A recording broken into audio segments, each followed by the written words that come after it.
থেকে কম খাটি, আপনি আমাকে বেতন কম দেবেন। উনি 8টা বাজে আসে, আমি 8টা বাজে আসি, উনি 9টা বাজে যায় রাত, আমিও 9টা বাজে যাই রাত, ওনার বেতন বেশি আমার বেতন কম। ও এই খবর, ঠিক আছে। ওই যে পাশের বাড়ি একটা গাবি একটা বাছুর দিছে, সেই বাছুরটা একটু তুমি দেখে আসো। ও বাছুরটা দেখতে গেছে, দেখে চলে আসছে, হ্যাঁ দেখে আসছি, হ্যাঁ একটা বাছুর হয়েছে, দেখেছো এটা কি কালার? কালারটা তো খেয়াল নেই, তো যাও দেখে আবার কালার দেখতে গেছে, এখন কালার দেখে আসছে, হ্যাঁ এই হলুদ কালার। আচ্ছা ঠিক আছে, ওটা ওটা কি মেয়ে মেয়ে বাছুর না ছেলে বাছুর? ও এটা তো জানি না, তাহলে আবার যাও, ওই ছেলে বাছুর না মেয়ে বাছুর দেখতে গেছে আরেকবার। তো এরকম ভাবে 2-3 বার নমুনা ওনাকে নিয়ে আসছে, একবার না 3-4 বার গিয়েছে। মন্ত্রীকে বললো, মন্ত্রী তুমি যাও।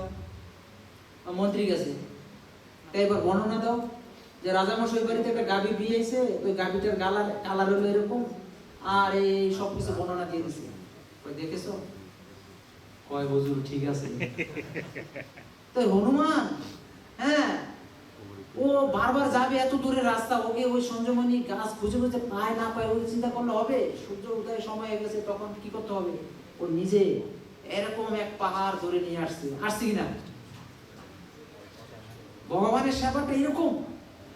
এই মস্তফা একজনকে পাঠালাম, এই যে যাও ছানা নিয়ে আসো। এখন ওই মস্তফার ভিতর থেকে ফোন দিয়ে বলে, প্রভু ওই আরে কোন ছানা আনবো? কত কত ছানা আছে না? এই বাসমতি ছানা আনবো নাকি কালমতি ছানা, এই মতি ছানা, এই মতি ছানা, এই বললে হবে? পাঠাইছে প্রভু একটা ছানার জন্য, একটা নিয়ে চলি, আবার যদি ফিরত আসে, আবার যদি শুনতে আসে প্রভু কি ছানা, টাইম লস হবে না? হনুমানের ভিতরে চিন্তা। আমরা যদি কৃষ্ণ ভক্তি করে এরকম চলতে থাকতে হবে। অ্যাটলিস্ট যদি ভক্তি জীবন কেউ করতে চান, হনুমানকে স্মরণ করে। হনুমান কি করেছে ভগবানের জন্য? ভগবানের জন্য হনুমান, হ্যাঁ ভগবান তো একটা পাথর দিয়ে বালি দিয়ে রাস্তা করেছে স্বয়ং ভগবান, আর হনুমান ভগবানের নামের উপরে চলে গেছে, বলেছে জয় শ্রীরাম, ও পার হয়ে গেছে, রাস্তা লাগেনি কিন্তু, তাই না? আমরা তাহলে দেখছি যে এই ভগবানের যদি স্মরণে থাকি, এটা আমাদের জীবনে সবচেয়ে বড় পাওনা। একটা ব্যক্তি যদি বলে হরিদাস ঠাকুরের মতন যে খণ্ড খণ্ড হয়ে যদি এই দেহ প্রাণ তবু বদনে না ছাড়িব, এই হবে না। ভগবানের কথা অমৃত এরকম ভাবে হৃদয়ে রাখতে হবে, যেরকমটা হনুমান করেছিল। হনুমান যে কোনো সময়, যে কোনো মুহূর্তে, যে অবস্থায় সুখে থাকুক দুঃখে থাকুক, ওনার কোনো তার ভিতর কোনো কথা ছিল না। ভগবান শ্রীকৃষ্ণ দ্বারকাপুরী থেকে একা একা হাসছে, তো এই রুক্মিণী সত্যমা তারা বললো যে প্রভু আপনি একা একা হাসছেন কেন? কয় যে আমার আজকে ভক্তের জন্মদিন, মানে হনুমান জয়ন্তী। এখন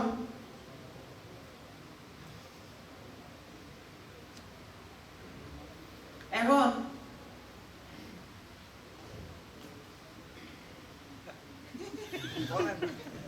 এখন এই যে হনুমান, এই যে এখানে বসে আছে, দেখুন কোথায় ভগবান বলতেছে যে আমার ভক্তের আজকে জন্মদিন, মানে হনুমান জয়ন্তী।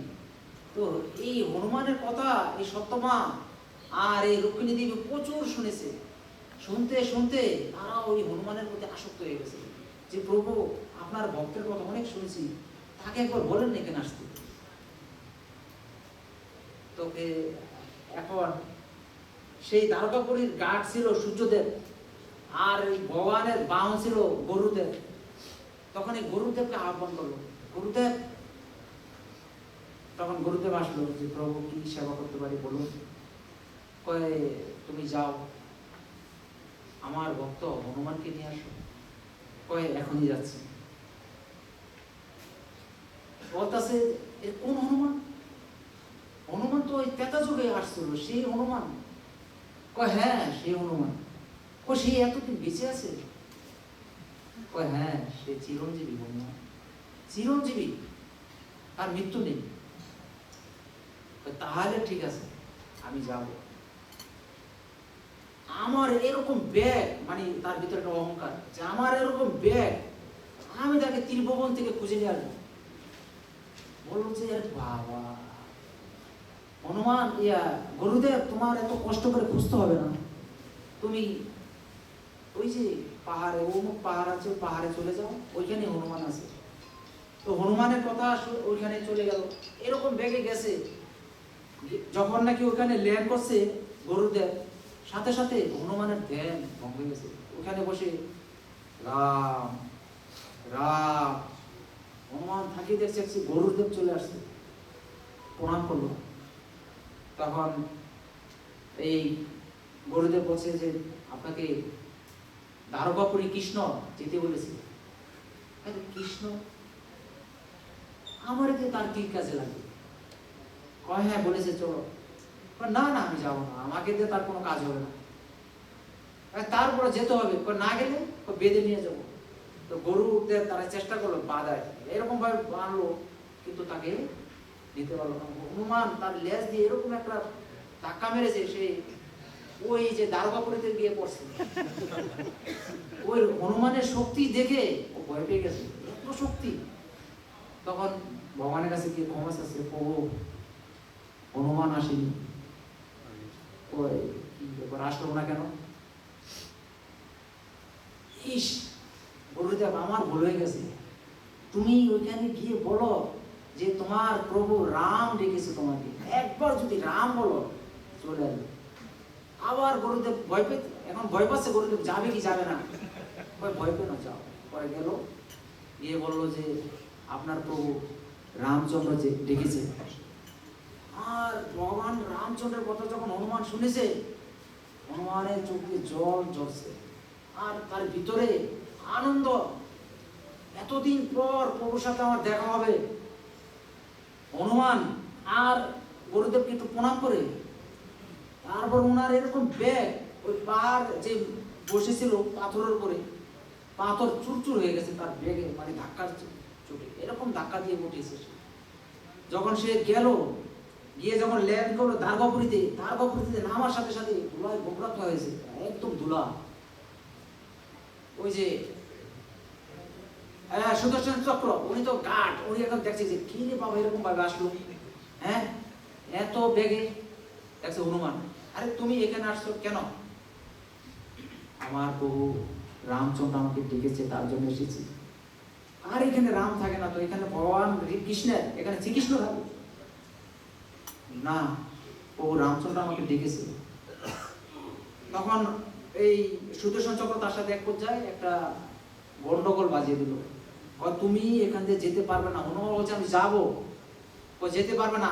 তখন হনুমানকে বেগ দেখাচ্ছে, শক্তি দেখাচ্ছে সুদর্শন চক্র, আর ঘুরছে হনুমানের চারদিকে, ঘুরছে। তখন হনুমান চিন্তা করলো ঠিক আছে, হনুমান নিজেকে বড় করলো, বড় করে এই চক্র এতটুকু হয়ে গেল। তখন এই একটু চকলেটের মতো নাকি ধরে মুখের মধ্যে দিয়ে দিল, চক্র ভিতরে চলে গেছে। এখন চক্র ভিতরে আর কথা নেই। এখন আমি যেটা বলতে চাচ্ছি যে হনুমান কতটুকু বেগে ভগবানের কাছে ছুটে গেছে, এইরকম আমাদের একটা তাগিদ থাকা দরকার।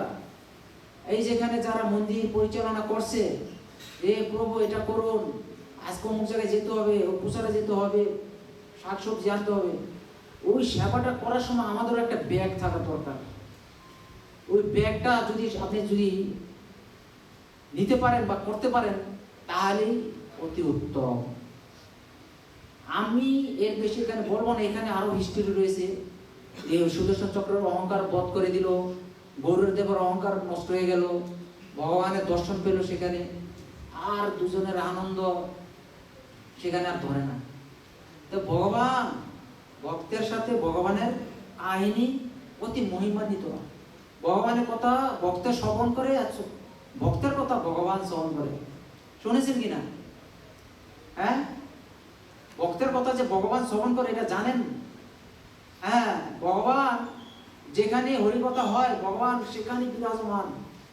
ভগবান এই যে কুম্ভকর্ণ, যখন নাকি কুম্ভকর্ণ ঘুম ভেঙে গেছে, তখন তার ভিতর তো নিদ্রা দেবী ছিল। নিদ্রা দেবী ওই কুম্ভকর্ণের মৃত্যুর পরে কোথায় যাবে, সে ভগবানের কাছে আসলো যে প্রভু কুম্ভকর্ণ নেই, আমি এখন কোথায় যাব প্রভু। এখন খুব মিনতি, নিদ্রাধীন কান্না করছে ভগবানের সাথে যে দেখো যেখানেই হরিকথা হয়